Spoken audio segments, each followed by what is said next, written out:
Russell Brand was reportedly questioned by police 9 years ago over claims he sexually assaulted a masseuse and made her feel like a prostitute.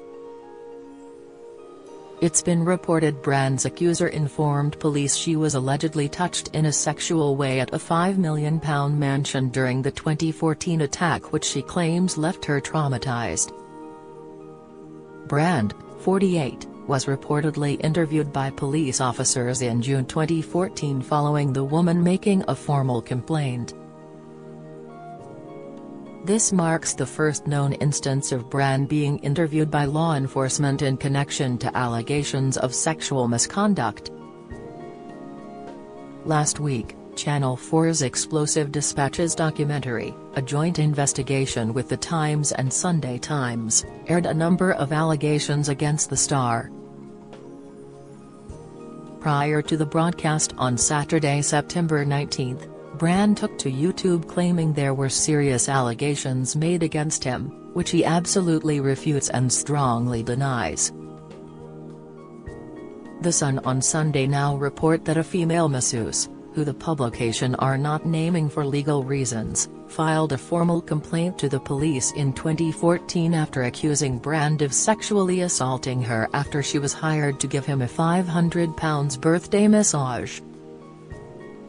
The comedian's accuser alleges she told Thames Valley Police about her alleged 40-minute experience with the comic.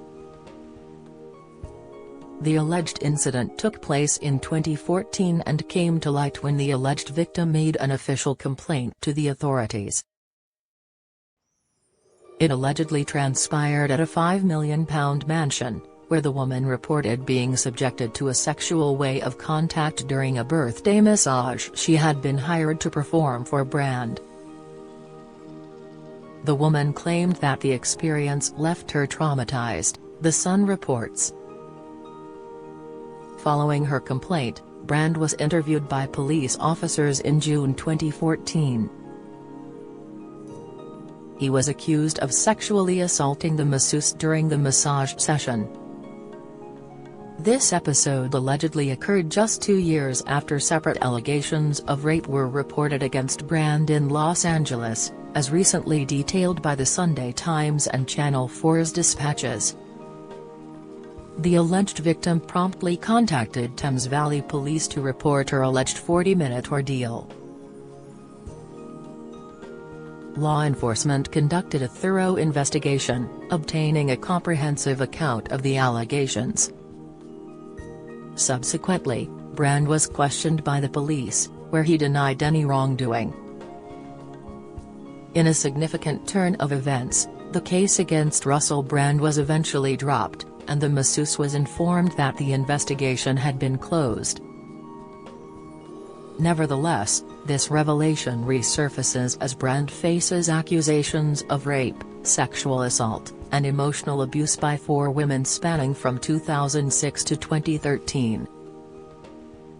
Over the past week, additional women have come forward with allegations of assault or inappropriate behavior, all of which Brand vehemently denies, asserting that all his relationships were consensual.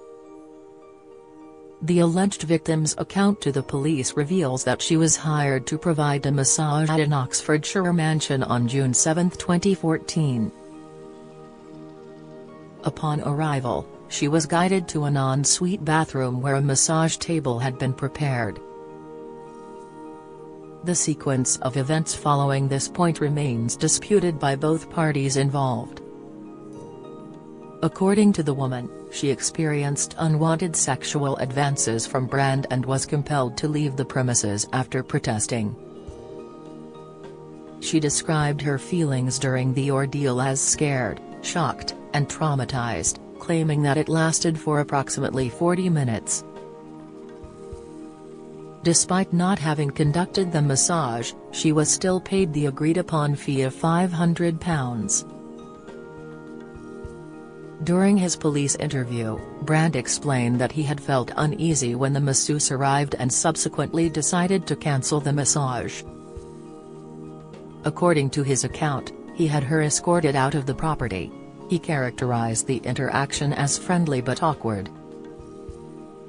Police officers reviewed CCTV footage from the mansion, which Brand argued supported his version of events, indicating that the alleged victim was not forcibly removed from the premises. The Mirror has approached representatives for Brand for comment. Speaking to his social media followers via a video also shared on YouTube on Friday, September 15 ahead of dispatches airing the following day, Brand said, "I've received two extremely disturbing letters, or a letter, and an email, one from a mainstream media TV company, one from a newspaper, listing a litany of extremely egregious and aggressive attacks, as well as some pretty stupid stuff like, my community festival should be stopped, that I shouldn't be able to attack mainstream media narratives on this channel, but amidst this litany of astonishing, rather broke attacks are some very serious allegations that I absolutely refute. These allegations pertain to the time when I was working in the mainstream, when I was in the newspapers all the time, when I was in the movies, and as I've written about extensively in my books, I was very promiscuous. Now during that time of promiscuity, the relationships I had were absolutely, always consensual. I was always transparent about that then, almost too transparent, and I'm being transparent about it now as well, and to see that transparency metastasized into something criminal, that I absolutely deny, makes me question, is there another agenda at play? Brand returned to social media on Friday, posting a video message on his social media channels. Within the video update, Brand told his followers, "Hello there you awakening wonders, obviously, it's been an extraordinary and distressing week and I thank you very much for your support and for questioning the information you've been presented with. By now, you're probably aware that the British government have asked big tech platforms to censor our online content. Some online platforms have complied with that request.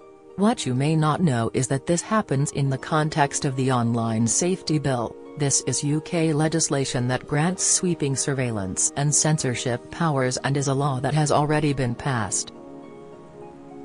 I also don't imagine that you've heard of the Trusted News Initiative, and now, as often is the case when a word like trusted is used as part of an acronym to describe an unelected body, trust is the last thing you should be offering. The Trusted News Initiative is a collaboration between big tech and legacy media organizations to target, patrol, choke and shut down independent media organizations like this one. We'll be talking about that on our show on Monday on Rumble, but just to give you an idea on what the TNI is, this is a quote from one of their spokespeople. Before the screen showed a message which read, because actually the real rivalry now is not between, for example, the BBC and CNN globally, it's actually between all trusted news providers and digital platforms. Bren added, it's clear that these organizations collaborate in constructing narratives, whether that's around the war or the pandemic, and of course, there are other examples. It's very clear to me that we have to be very cautious indeed. That's why I'm asking you to follow me on Rumble. Rumble have made a clear commitment to free speech. Rumble is the primary platform that we will be streaming from. We'll be back this Monday, and as usual, we'll be talking about deep state and corporate conclusion and how ordinary democracy is shut down, ignored and avoided. We'll be talking a military-industrial complex. These are able to facilitate and start wars that seem little more to be money laundering operations, and that's with all respect to the hundreds of thousands of victims of numerous ongoing wars in the world at the moment. We'll be talking about the role of Big Pharma and how Big Pharma have been able to influence government policy around the world and how they've been able to evade due liability and necessary scrutiny, how they've been able to avoid media investigation or perhaps, do them. And of course, we'll be talking about media corruption and censorship, so please Follow me on Rumble because that's the only way that we can keep our voice. I need your support now more than ever, more than I ever imagined I would. So follow me, support our channel if you can, if it's within your means, but more important than any of that, is that you please, if you can, stay free. If you've been the victim of sexual assault, you can access help and resources via www.rapecrisis.org.uk or calling the National Telephone Helpline on 0808 802 9999. Follow Mirror Celebs on Snapchat, Instagram, Twitter, Facebook, YouTube and Threads.